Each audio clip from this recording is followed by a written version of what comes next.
What if I told you that you could buy an ocean view home, walking distance to pristine, uncrowded beaches for less than the price of a Sydney parking spot? Not a caravan, not a shack, an actual house, with a mortgage lower than most city rents.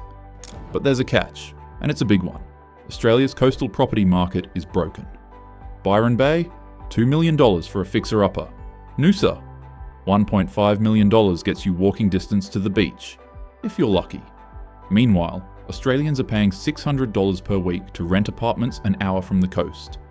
No ocean, no sand, just traffic and rent increases. But there are towns, hidden, isolated, overlooked, where ocean view homes sell for $300,000 to $500,000. Where beaches are empty, where fishing is world class. Where you can hear waves from your front door. The question isn't whether these towns exist. They do. The question is, could you actually live there? Because the isolation that keeps prices low? It's extreme. The medical care is hours away. The internet is satellite dependent. And if you need a Bunnings, you're planning a road trip. Here are 3 Australian beach towns where ocean views cost less than you think, and the serious trade-offs you need to understand before you move. Port Macdonnell, South Australia. Population 700, located 500 kilometres southeast of Adelaide on the Limestone Coast. Ocean view homes here sell for $300,000 to $400,000. Beachfront, same price range. In Byron Bay, that buys you nothing. Maybe a deposit. In Port Macdonnell, it buys a house with Southern Ocean views. The lifestyle. Port Macdonnell is a working fishing town. Rock lobster capital of Australia. The beaches are rugged, windswept, and completely empty. You'll have kilometres of coastline to yourself. Walk the beach at dawn and you might not see another human for hours. The Southern Ocean stretches endlessly toward Antarctica. No land between you and the ice. The waves sound different here. Heavier, more permanent. The isolation isn't romantic, it's geological. The water? Freezing. This is the Southern Ocean. Summer water temps sit around 16 to 18 degrees Celsius. Locals pull crayfish year-round. The town has a pub, a general store, a primary school, and a medical clinic. That's it. The catch is one. Distance to services. The nearest substantial town is Mount Gambier, 30 minutes away. Hospital? Mount Gambier.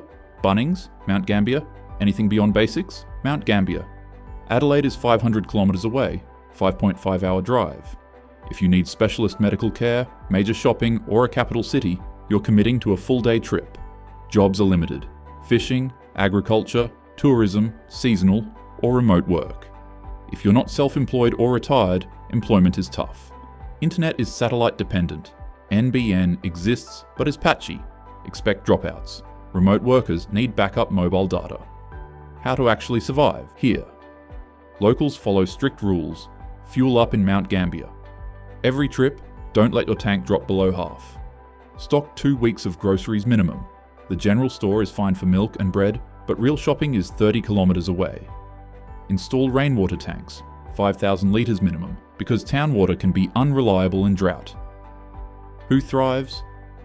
Retirees with superannuation building affordable coastal homes, remote workers who can handle satellite internet, sea changers escaping city stress and happy to trade convenience for peace who leaves.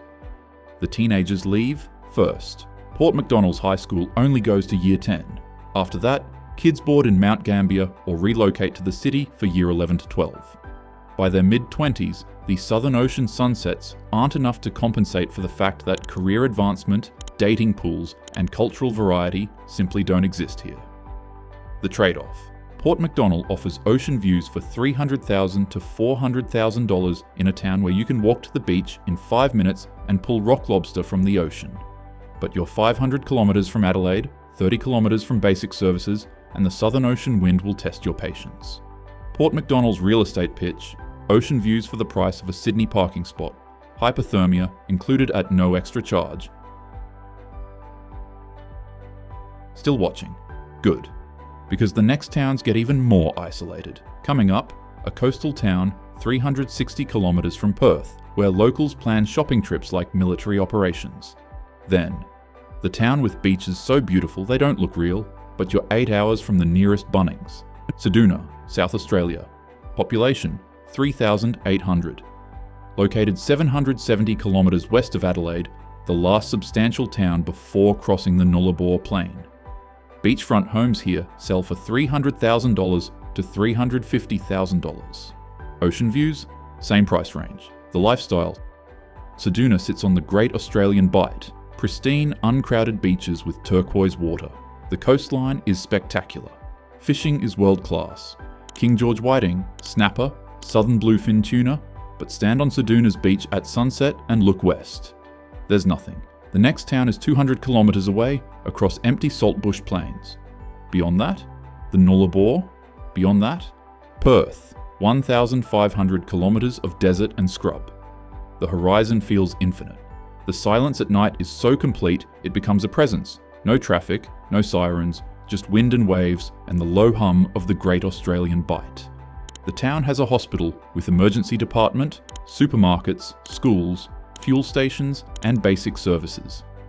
It's a proper regional hub, not a tiny outpost, but you're genuinely remote, 770 kilometres from Adelaide across flat, empty agricultural country. The catches.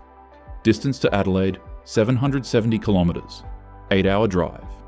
Specialist medical care, major shopping, or capital city access requires a full-day commitment. Locals plan Adelaide trips like military operations, bulk buying supplies for months. Jobs are seasonal, limited. Fishing, agriculture, tourism, mining, government services. Remote work or self-employment is essential for most. Internet is satellite mobile dependent. NBN, Sky Muster is available but suffers from latency and weather disruptions. Remote workers need backup plans. Extreme isolation. You're at the edge of the Nullarbor. The nearest town west is 200 kilometres away. If you break down between Ceduna and the next roadhouse, you're waiting hours for help. Wind and heat. Summer temps exceed 40 degrees Celsius. Wind off the Bight is constant. Bushfire risk is real. How to actually survive here. The Ceduna survival playbook is simple but strict. Never let your fuel tank drop below half. The next servo is 200 kilometres west. Stock at least 3 weeks of non-perishables because Adelaide runs are quarterly events, not weekly errands. Install a 10,000 litre rainwater tank minimum. Town water exists, but tanks give you independence during droughts. Have a backup generator. Power outages happen, especially in summer storms. And if you're working remotely, Starlink is becoming essential because Sky Muster's latency will destroy video calls. Who thrives? Retirees seeking affordable beachfront living, remote workers with stable income, backup internet essential, fishing fanatics, tuna, whiting, snapper, FIFO workers, nearby mines, needing a cheap coastal base. Off-grid enthusiasts comfortable with isolation who leaves. The remote workers crack first. They arrive with optimism, beachfront office, ocean views during Zoom calls, living the dream. And then reality hits. Sky Muster satellite internet has a 600 millisecond latency. Your video calls lag 2 seconds behind. File uploads crawl, cloud-based software times out. You watch colleagues in the city office collaborate in real time while you're buffering.